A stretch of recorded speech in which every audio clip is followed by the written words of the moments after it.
may not be able to do much about the weather, but we do need a better plan for putting out a burning city than waiting for rain. America is so partisan now that even when there's a disaster of any kind, so many people choose to defend their own team, even over. A lot of Democrats in this one-party state this week went right to, don't blame politicians, you can't do anything about the wind, which is exactly half true, the wind part.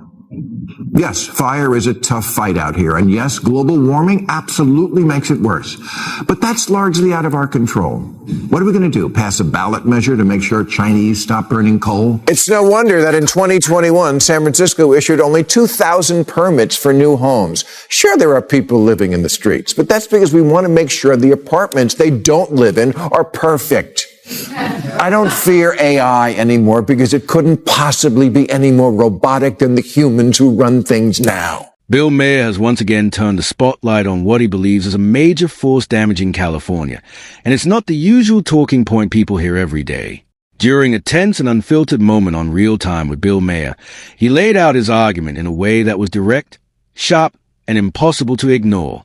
There was no sugarcoating and no attempt to soften the message. Maher spoke plainly, breaking down the issue in a way that felt more like a wake-up call than a comedy bit, and that honesty is exactly what made the moment stand out. What makes this segment especially powerful is where the criticism is coming from. Maher isn't an outsider throwing stones. He's someone who has often aligned with democratic ideas and supported the party over the years. That's why his comments are likely to cause real discomfort among Democrats. When criticism comes from within your own side, it's much harder to dismiss or explain away. His breakdown challenges long-held assumptions and forces listeners to confront problems that many would rather ignore or downplay. This is the kind of conversation that sparks debate and gets people talking, whether they agree with him or not. If you're tired of predictable opinions and want to hear perspective that cuts through the noise, you're in the right place. Hit the subscribe button.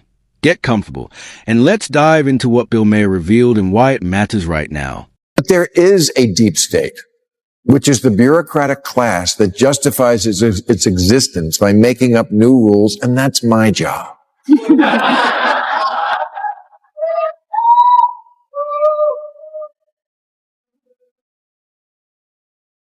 It's the vast network of regulators, administrators, inspectors, contract reviewers, project managers, fee assessors, special commissioners, zoning officers, and consultants whose jobs seem to be to make sure nothing ever happens and then charge you for it. Maher focuses criticism on what he sees as the single biggest reason California keeps falling behind, the state's long-standing one-party dominance.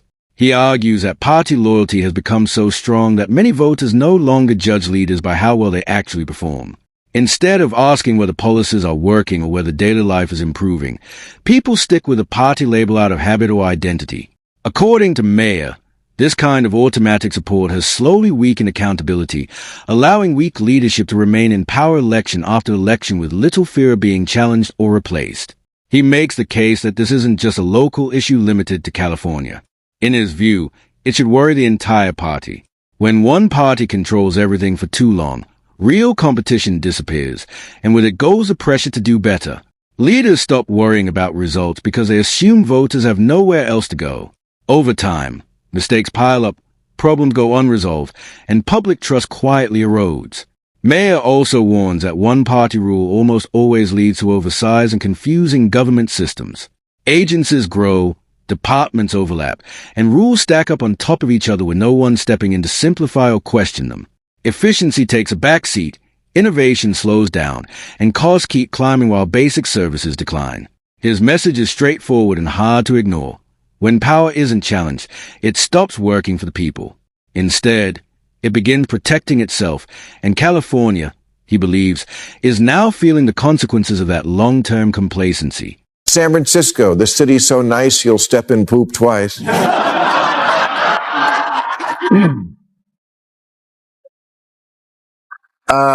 There's an area where homeless people were urinating and defecating, and it was starting to annoy the people breaking into cars. So the city tried to build a public toilet last year, but then gave up when the cost hit $1.7 million. Not 1.7 million for a public toilet system. 1.7 million for one toilet. And this wasn't some magic toilet that catches your phone when you drop. Yes, you heard that correctly, and Maher insists this isn't some exaggerated talking point. San Francisco itself projected that putting in a single public toilet could end up costing taxpayers more than $1 million. That number alone is shocking, but it becomes even harder to defend when you consider the city's daily reality. San Francisco is struggling with widespread homelessness, open drug use, piles of trash, and human waste on the streets. In a place facing such serious public health challenges, access to something as basic as a public restroom should be an obvious priority, not a luxury reserved for budget debates. Maher uses this example to drive home a much bigger argument. He says runaway bureaucracy has turned simple, common-sense solutions into painfully expensive disasters. Instead of focusing on results, the system gets buried under layers of permits, consultants, environmental studies, and political box-checking. Each step adds time, cost, and confusion until a straightforward fix spirals into something almost unrecognizable. What should be an easy improvement for public health somehow turns into a massive financial burden. The end result, according to Maher, is paralysis. Projects stall, money gets burnt, and nothing meaningful changes on the ground. Residents continue to suffer while conditions worsen, and the problems everyone can see remain unsolved. He argues this isn't about a few bad decisions here and there. It points to deeper structural flaws in how the government operates. When process matters more than outcomes, even installing a toilet becomes $1 million mess, and ordinary people are the ones left paying the price. So then a private company took pity on San Francisco and offered to build them their toilet for free. But after, quote, project management, construction management, architecture and engineering fees, permits, civic design review, surveys, contract preparation, and cost estimation, the free toilet was still going to cost almost $1 million. You know, if you tack on fees like that, you're not a city, you're an airline. By now, it's easy to see why so many of California's problems seem to drag on year after year without real solutions. According to Maher, this isn't just a case of bad decisions or isolated government failures. It's a deeper, system-wide gridlock that slows everything down. Even when private citizens or businesses try to help fix obvious problems, they often run straight into a wall of bureaucracy.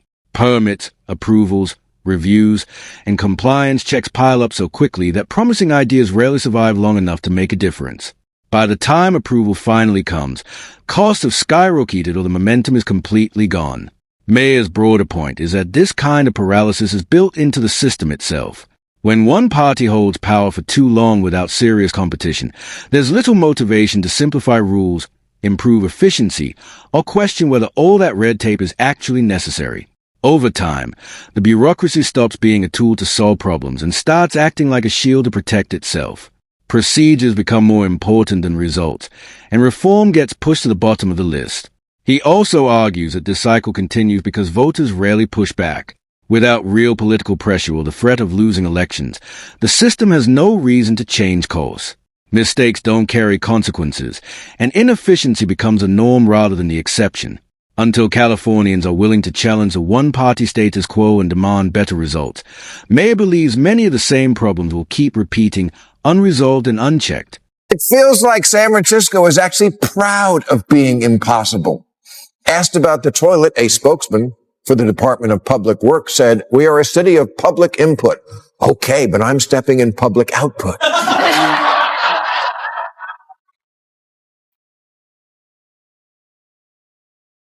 Meanwhile, the median time to get approval to build a house there is 627 days. That's 217 days longer than it took to build the Empire State Building. You need 87 permits, 15 from the Planning Commission, 26 from the Public Utilities Commission and the Fire Department, 19 from building inspectors, 17 from the Public Works, 10 related to public spaces, and 1 from a guy in a t-shirt that says Federal Boob Inspector. Costly doesn't even begin to describe it. According to the figures Maher highlighted, building a single public toilet can require as many as 87 separate permits. Let that number sink in. When something so basic turns into an obstacle course of approvals, reviews, and sign-offs, it starts to feel like a system that can't, or won't, fix itself. At that point, it's fair to ask whether solving problems is still the goal, or if maintaining the process has become more important than the outcome. Maher argues that this goes beyond red tape and paperwork. In his view, it's the result of leadership that puts image ahead of execution. Press conferences, big speeches, and political theater take priority, while the dull but necessary work of governing gets pushed aside. Cutting red tape isn't glamorous. Streamlining agencies doesn't grab headlines. Demanding real results takes effort and accountability, and those things often get ignored when style is rewarded more than substance. The consequences of that approach are visible everywhere. Infrastructure falls apart, public health issues spiral, and taxpayer money gets burned with little to show for it. Maher's warning is clear. When voters keep rewarding presentation over performance, the system drifts further from solving real problems. Without a focus on measurable progress and practical results, even the simplest needs remain unmet, and the cost of that failure keeps rising. It's no wonder that in 2021, San Francisco issued only 2,000 permits for new homes. Sure, there are people living in the streets, but that's because we want to make sure the apartments they don't live in are perfect. I don't fear AI anymore because it couldn't possibly be any more robotic than the humans who run things now. California's housing situation has reached a breaking point, and Maher argues that this crisis is a major driver behind the state's growing homelessness problem. San Francisco shows just how deep the issue runs. The city has a population of more than 870,000 people, yet it is short an estimated 82,000 homes. Despite that massive gap, the city approves only about 2,000 housing permits each year. That pace isn't just slow. It practically guarantees a problem will stick around for decades. When supply falls that far behind demand, the shortage doesn't shrink. It becomes permanent, passed down from one generation to the next. Maher's bigger question is hard to ignore. How is California supposed to fix its housing crisis under these conditions? New construction is squeezed from every direction. Costs are already sky high, and then come layers of regulations, strict zoning rules, and neighborhood groups with the power to block projects outright. By the time a builder fights through all of that, many simply give up and walk away. Fewer homes get built, rents keep rising, and people with the least resources are pushed closer and closer to the edge. What frustrates Maher most is the disconnect between words and results. State leaders talk constantly about compassion, affordability, and helping the vulnerable, yet the policies in place make building housing painfully difficult. Until California is willing to confront the structural barriers choking off housing supply, he argues, homelessness won't actually be solved. It will only be managed on the surface, poorly and at great cost, while the root of the problem continues to grow. But you also have faith in California Governor Gavin Newsom, did you not?